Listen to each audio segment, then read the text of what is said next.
Greetings, my beautiful lovelies, it's Emmy. Welcome back. Today I'm going to be making six-sided Korean garlic bread.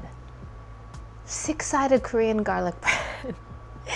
Thanks to Lauren and Elizabeth, who both requested this video in the comments. I, of course, had to immediately Google it, and I discovered this beautiful, beautiful bread. I will put links down below to all the videos that I watched to learn about this gorgeous bread. So it is garlic bread, but it's done in a Korean fashion. So you get your own individual serving of bread, this beautiful round personal boule that has been cut into 6 wedges, not all the way through, but partially. And then it is injected with a bit of sweetened cream cheese. Then this bread opens up like a flower, and then it is dunked into a bath of eggy, buttery garlicness, which is then toasted. So you get this warm, broiled, cream cheesy, buttery garlic sold. So here I am to make it for you today. So if you're watching this video in the future, it is April 2020 and we are in the midst of COVID-19. So that means we're self-isolating and making trips to the grocery store are a rare occurrence. So rather than purchasing pre-made buns, I'm going to be making them myself. I've been doing a lot of baking. I find it therapeutic and satisfying, and it makes your house smell wonderful. If you follow me on social media at all, you've seen my adventures, including these sweet little buns. Now, the recipe I'm going to be using today comes from this book, The Bread Baker's Apprentice by Peter Reinhart. I adore this book because it has never failed me. All the recipes I've tried, including making bagels, sweet buns, sticky buns, brioche, all of them have turned out beautifully. It's a great book if you really want to take a deep dive into bread baking. Another book that I have on bread baking that I really like is this one. And this is James Beard's Beard on Bread. And this won the James Beard Award, and that, of course, he is the author of this book. Now, my sweet, sweet, sweet friend Preston introduced me to this book. She's no longer with us anymore, but Preston was such a beautiful soul, and she would bake Mrs. Ovenstad's recipe for her husband Henry, who loved this bread. And I've made this before, I absolutely love it. The other day, I made James Beard's basic white, and that made a beautiful loaf. It was very easy to make.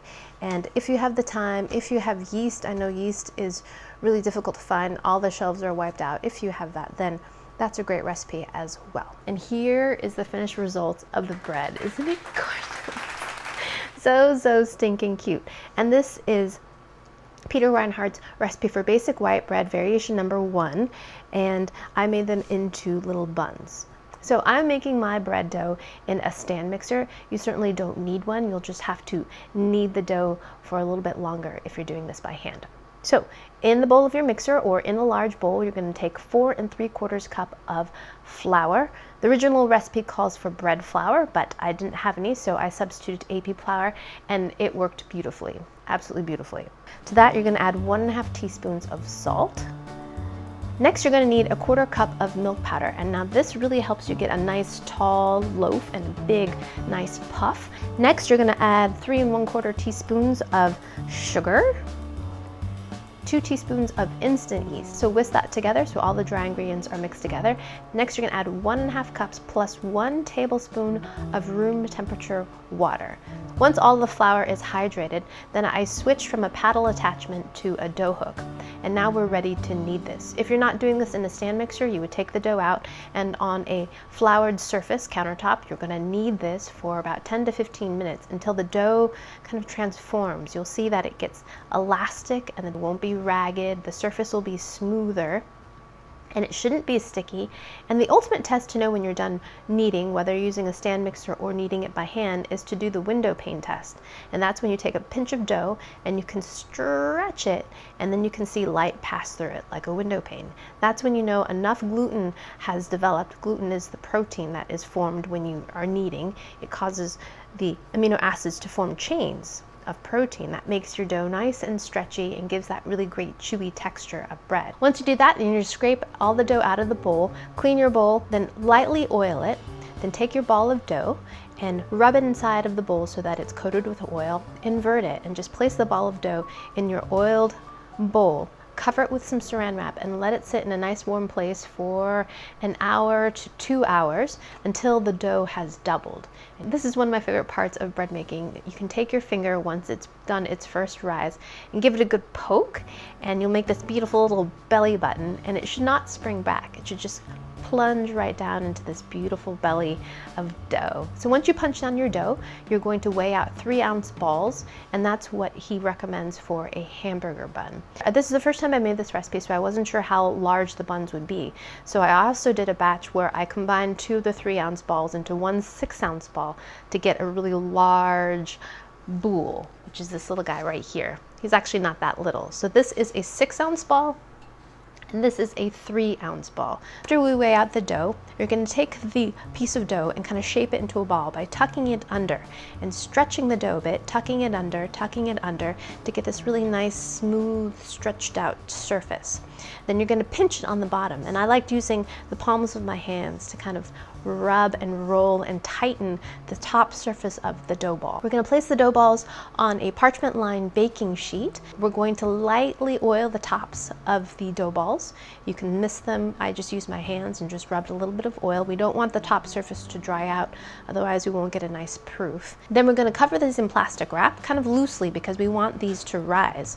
We're going to set these in a warm place for 60 to 90 minutes until the dough balls are nice and poofed up.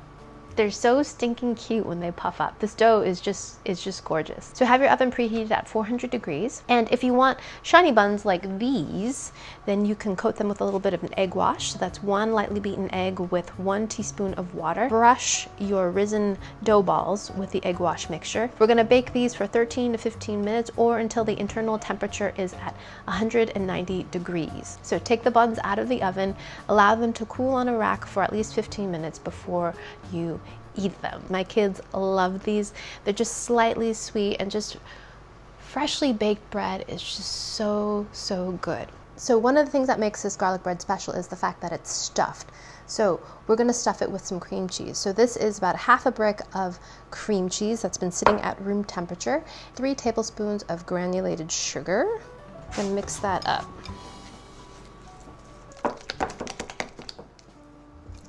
So next we're going to take the cream cheese and put it in a piping bag. This is just fitted with a star tip.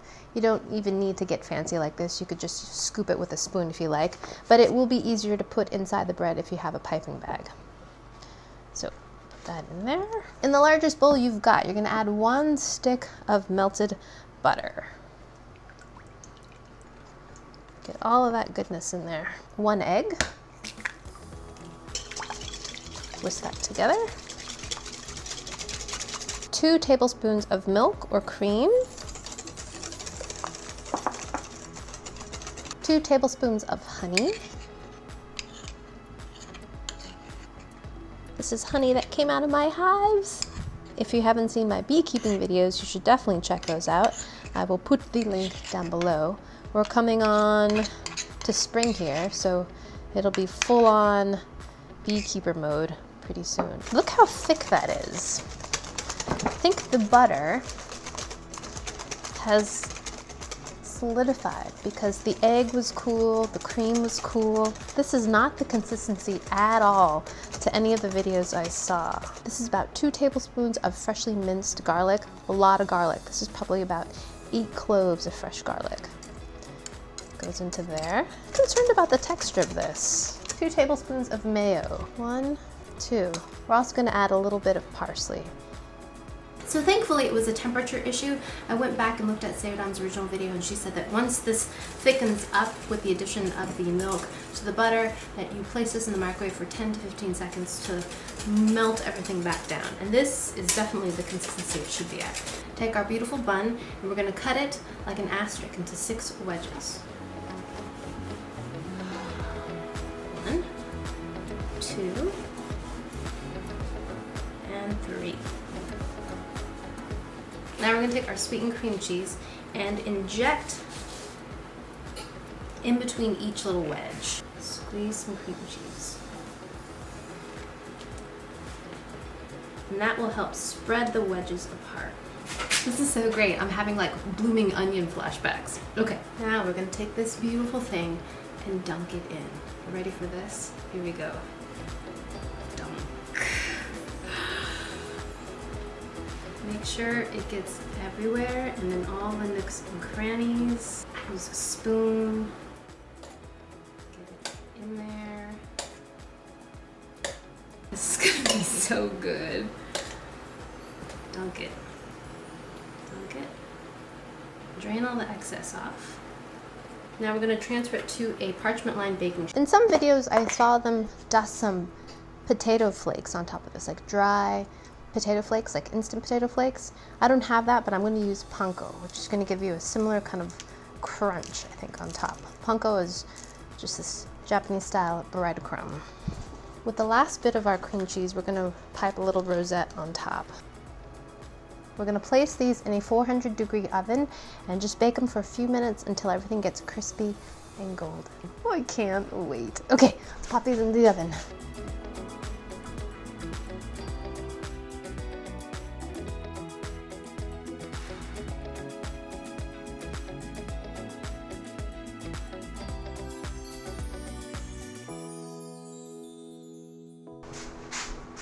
Okay, let's get our bread out of the oven.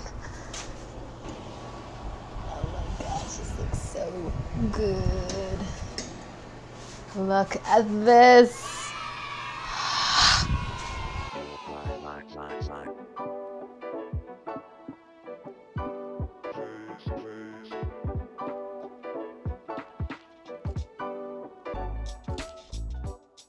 And now the moment I have been waiting for. We're gonna taste this thing. Okay, look at this. Look how it jiggles. Now we're going to pull this apart and give this a taste. Oh my gosh, look at this. Itadakimasu.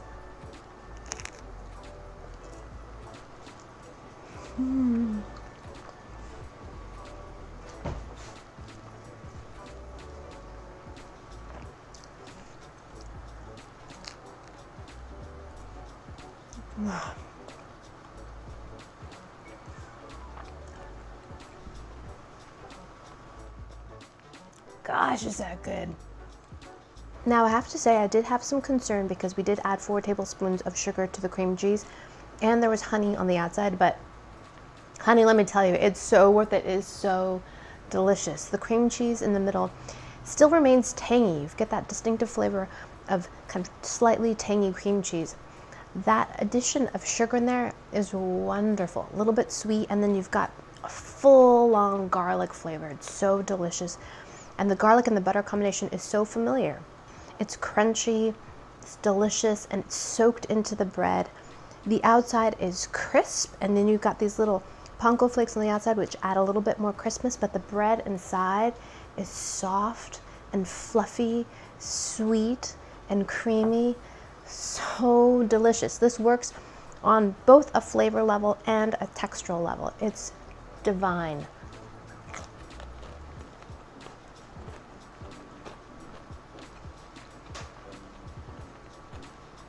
Do you hear that?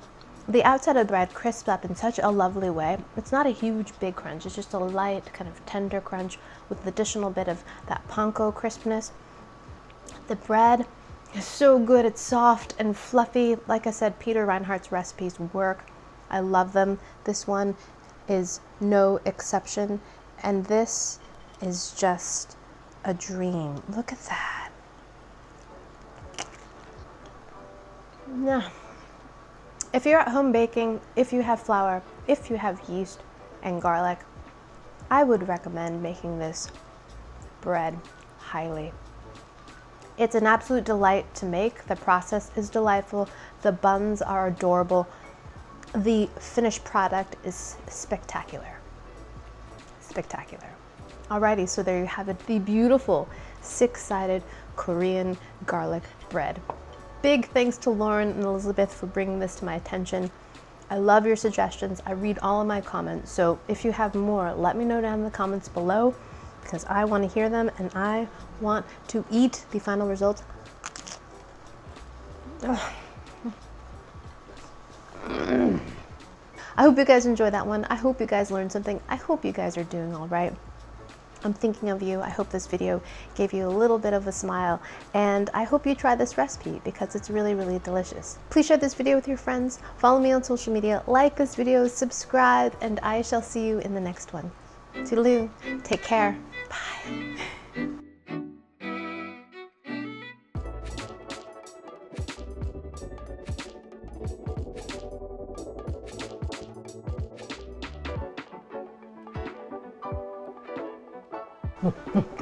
No.